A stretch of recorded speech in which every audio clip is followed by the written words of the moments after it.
Chapter 30. They didn't spend all their days on the island. They spent more than half of them wandering at will through the enchanted Muskoka country. Barney knew the woods as well as a book, and he taught their lore and craft to Valancy. He could always find trail and haunt of the shy wood people. Valancy learned the different fairy, likenesses of the mosses, the charm and exquisiteness of woodland blossoms. She learned to know every bird at sight and mimic its call, though never so perfectly as Barney. She made friends with every kind of tree. She learned to paddle a canoe as well as Barney himself.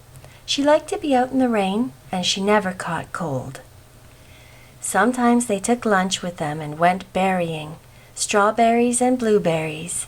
How pretty blueberries were, the dainty green of the unripe berries, the glossy pinks and scarlets of the half-ripes, the misty blue of the fully matured. And Valancy learned the real flavor of strawberry in its highest perfection. There was a certain sunlit dell on the banks of Mistawis along which white birches grew on one side, and on the other still, changeless ranks of young spruces. There were long grasses at the roots of the birches, combed down by the winds and wet with morning dew late into the afternoons. Here they found berries that might have graced the banquets of Lucullus, great ambrosial sweetness hanging like rubies to long, rosy stalks. They lifted them by the stalk and ate from it, uncrushed and virgin, tasting every berry by itself with all its wild fragrance ensphered therein. When Valancy carried any of these berries home, that elusive essence escaped, and they became nothing more than the common berries of the marketplace. Very kitchenly good indeed, but not as they would have been, eaten in their birch dell until her fingers were stained as pink as Aurora's eyelids. Or they went after water lilies. Barney knew where to find them in the creeks and bays of Mistawis. Then the blue castle was glorious with them, every receptacle that Valancy could contrive filled with the exquisite things. If not water lilies, then cardinal flowers, fresh and vivid from the swamps of Mistawis, where they burned like ribbons of flame.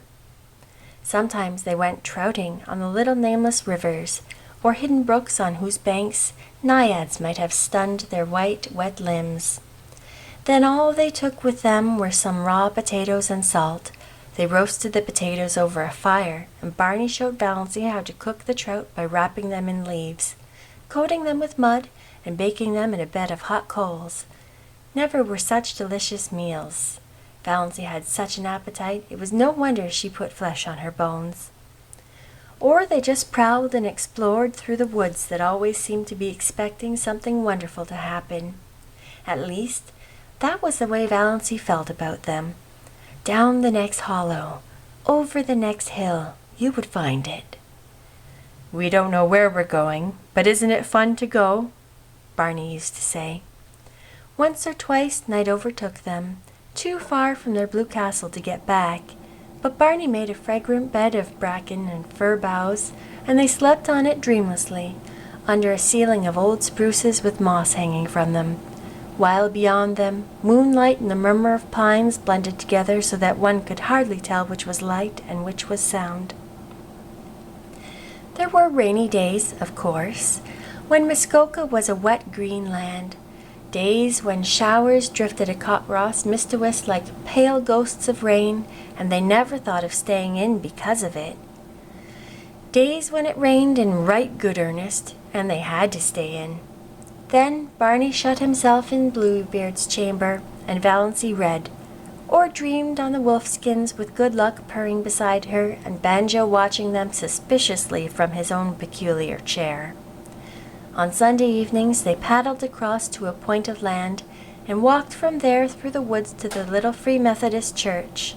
One felt really too happy for Sunday. Valancy had never really liked Sundays before. And always, Sundays and weekdays, she was with Barney. Nothing else really mattered. And what a companion he was. How understanding. How jolly. How Barney-like. That summed it all up. Valency had taken some of her $200 out of the bank and spent it in pretty clothes. She had a little smoke blue chiffon which she always put on when they spent the evenings at home. Smoke blue with touches of silver about it. It was after she began wearing it that Barney began calling her Moonlight. Moonlight and blue twilight, that is what you look like in that dress. I like it. It belongs to you. You aren't exactly pretty, but you have some adorable beauty spots. Your eyes, and that little kissable dent just between your collarbones. You have the wrist and ankle of an aristocrat. That little head of yours is beautifully shaped, and when you look backward over your shoulder, you're maddening, especially in twilight or moonlight. An elf maiden, a wood sprite. You belong in the woods, Moonlight. You should never be out of them. In spite of your ancestry, there is something wild and remote and untamed about you. And you have such a nice, sweet, throaty, summery voice. Such a nice voice for lovemaking. Sure, and you've kissed the Blarney Stone, scoffed Valency, but she tasted these compliments for weeks.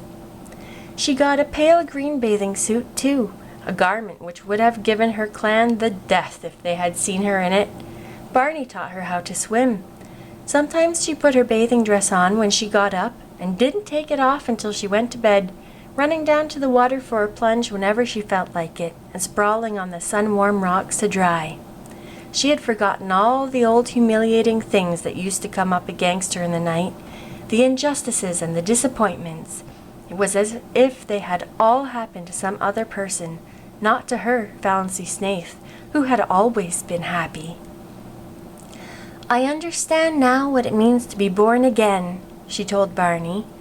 Holmes speaks of grief staining backwards through the pages of life, but Valency found her happiness had stained backwards likewise and flooded with rose color her whole previous drab existence. She found it hard to believe that she had ever been lonely and unhappy and afraid. When death comes, I shall have lived, thought Valency. I shall have had my hour. And her dust pile. One day Valency had heaped up the sand in the little island cove in a tremendous cone and stuck a gay little Union Jack on top of it. What are you celebrating? Barney wanted to know. I'm just exercising an old demon, Valency told him.